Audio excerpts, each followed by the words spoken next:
serikali imechukua hatua ya kuunda tume ya kuchunguza yaliyotokea, yani inquiry commission, ili tujue kiini cha tatizo. Taarifa hiyo itatuongoza kujielekeza kwenye mazungumzo ya kuleta maelewano na amani. Ukiangalia klipu zile za maandamano, unaona kabisa kuna vijana ambao waliingia kwa kufata mkumbo.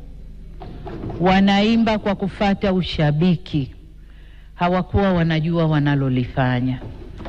Kwa hiyo kama mlezi, kama mama, ndio maana naelekeza vyombo vya ulinzi na usalama, hasa ofisi ya DPP, kuchuja viwango vya makosa.